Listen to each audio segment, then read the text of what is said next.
April 2, 2010, the Tesoro Refinery in Anacortes, Washington. A nearly 40-year-old heat exchanger violently ruptures, causing an explosion and fire that kills 7 workers, the largest loss of life at a U.S. refinery since 2005. The Chemical Safety Board launched an investigation and determined that the heat exchanger catastrophically failed due to long-term damage from what is known as high-temperature hydrogen attack.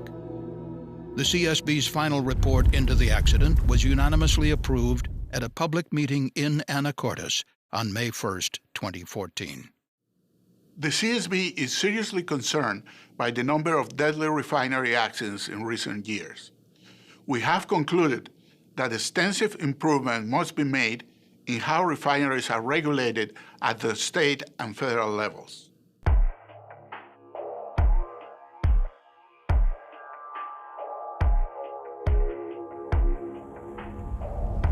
The Tesoro Refinery in Anacortes is an 800-acre facility located approximately 70 miles northwest of Seattle. The refinery produces a variety of products, including gasoline, diesel, jet fuel, and asphalt. Within the refinery's naphtha hydrotreater unit, raw naphtha, a light component of crude oil, is treated to remove nitrogen, sulfur, and oxygen impurities.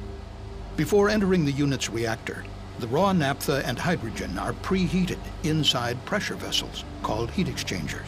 The unit contains 2 banks of 3 heat exchangers supported by a 3-level steel structure.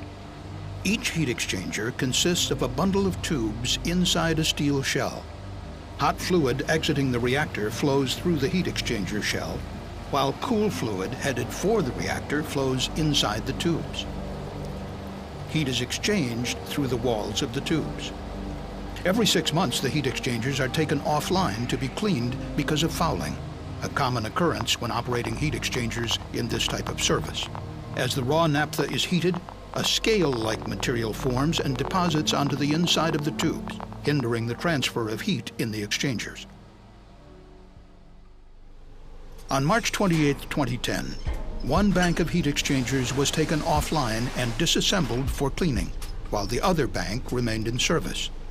This allowed the unit to continue to operate.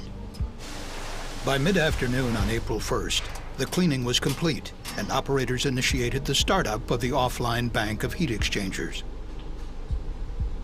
The procedure required an inside board operator monitoring the control console and one outside operator opening and closing large manually operated valves.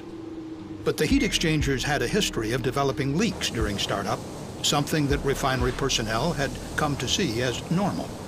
Additional operators from other nearby units were called upon to assist with the startup, including mitigation of potential leaks. By 10:30 p.m., the outside operator was joined by 6 workers from other units within the refinery. The 7 workers were located around the heat exchangers, where startup activities continued past midnight. But unknown to the workers, the steel shells of the middle vessels in both banks of heat exchangers had been severely weakened due to cracking caused by high-temperature hydrogen attack. This occurs when tiny hydrogen atoms diffuse into steel at a high temperature, then react with carbon in the steel to form methane gas. The larger methane molecules, unable to diffuse out of the steel, accumulate, stressing the steel and over time causing fissures. In both of the middle heat exchangers, the fissures grew and connected to form large internal cracks. One such crack was 48 inches long and extended more than 1/3 of the way through the vessel's 1-inch thick shell. Shortly after midnight, the temperature of the fluid exiting the tubes of the online bank of exchangers increased about 75 degrees over the span of 3 minutes, a temperature increase that was typical and observed in previous startups.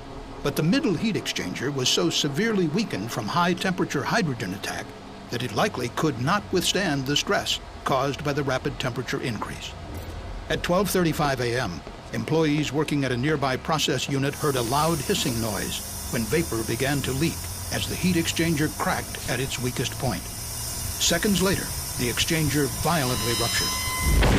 Hot hydrogen and naphtha vapor rapidly vented from the exchanger and spontaneously ignited upon contact with air, resulting in a massive fire that consumed the heat exchanger structure. 3 of the 7 operators died at the scene. The other 4 operators were transported to local burn centers with severe injuries. 2 died within hours. The other 2 succumbed within days. High-temperature hydrogen attack, or HTHA, is a common hazard that has long been known within the petrochemical industry. However, Tesoro engineers and corrosion experts did not believe it could occur within the heat exchanger that ultimately failed. The CSB learned that, like other companies, Tesoro relied on data published by the American Petroleum Institute called the Nelson curves to predict the susceptibility of the carbon steel heat exchangers to HTHA damage. They take into account process temperature, the amount of pressure contributed by hydrogen, and the kinds of materials used in constructing the equipment. Above each Nelson curve, HTHA was thought to be possible. Below each curve, HTHA was not predicted to occur. But after conducting detailed process simulations, the CSB concluded that the portion of the heat exchanger that ruptured actually had operated below the curve for carbon steel, in a zone that industry guidance considered safe. And the CSB has learned of at least 8 other refinery accidents where HTHA reportedly occurred below the carbon steel Nelson curve. As a result, the CSB determined that the carbon steel Nelson curve is inaccurate and cannot be trusted to predict the occurrence of high-temperature hydrogen attack. Furthermore, the CSB found that Tesoro did not measure actual operating temperatures and pressures in the exchanger that failed.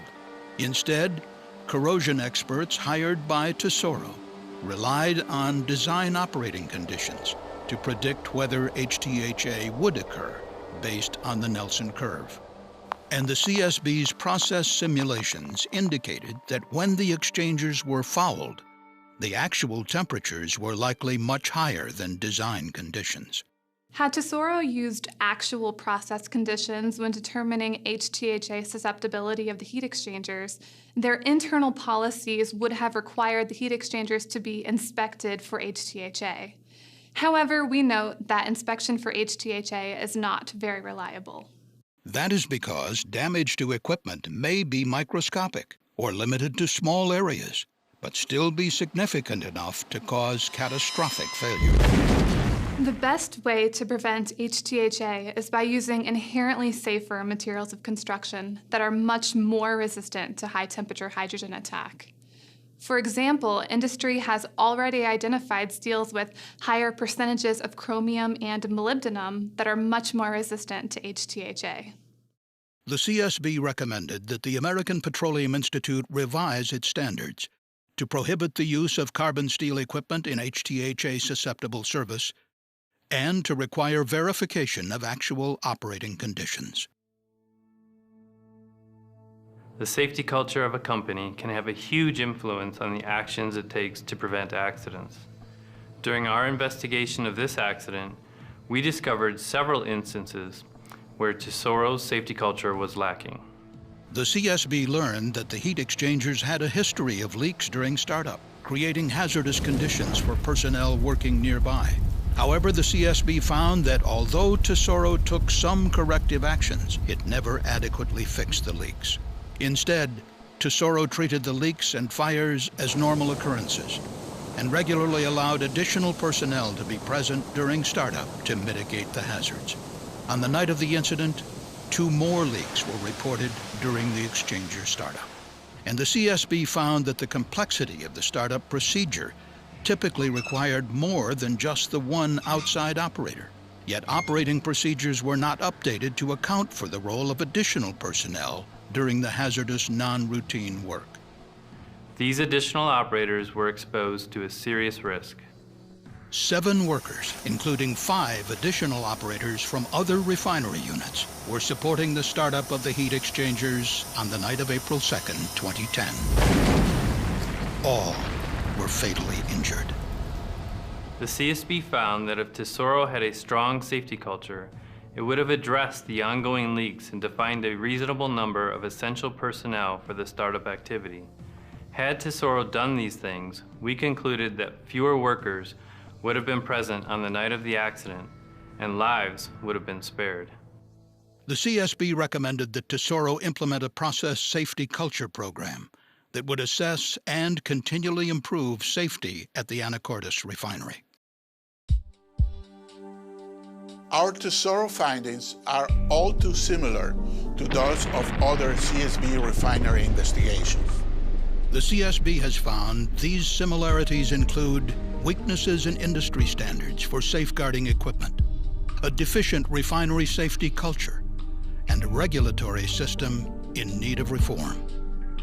Under the existing state and federal regulatory systems, there is no requirement to reduce risks to a specific target. The regulations predominantly require only the completion of activities or tasks, such as hazard analyses, but the regulations do not mandate actual risk reduction or continuous safety improvement. The CSB believes the goal should always be to reduce the risk of major accidents to as low as reasonably practicable, a concept known in the industry as ALARP.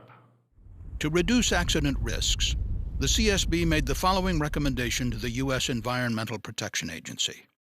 Revise rules under the Clean Air Act to require that facilities analyze and use inherently safer technologies to the greatest extent feasible. Use the hierarchy of controls, with safe design at the top of the hierarchy, to reduce process hazards. Tragically, Tesoro only opted to install an exchanger made of a safer HTHA-resistant alloy after the disastrous explosion that cost 7 workers their lives. And the new design eliminated the risky step of switching between the parallel banks of heat exchangers. Until the EPA promulgates a regulation, the CSB recommends the EPA use its authority under the Clean Air Act's General Duty Clause to promote wider use of inherently safer design. The CSB also recommended that the governor and legislature of the state of Washington significantly strengthen the oversight of refineries. Specifically, the board called on the state to require refineries to conduct more comprehensive hazard analyses and damage mechanism reviews, document the effectiveness of process safeguards, and increase the role for worker representatives in process safety management. And these more rigorous company safety reviews should be examined by technically competent regulators. The CSB determined such regulatory changes would help prevent future accidents like the tragedy at Tesoro, where many opportunities to identify and reduce hazards were overlooked. 7 lives were lost at Tesoro. It should not have happened. Companies, workers, and communities would all benefit from a more rigorous regulatory system that is focused on continuously lowering risks.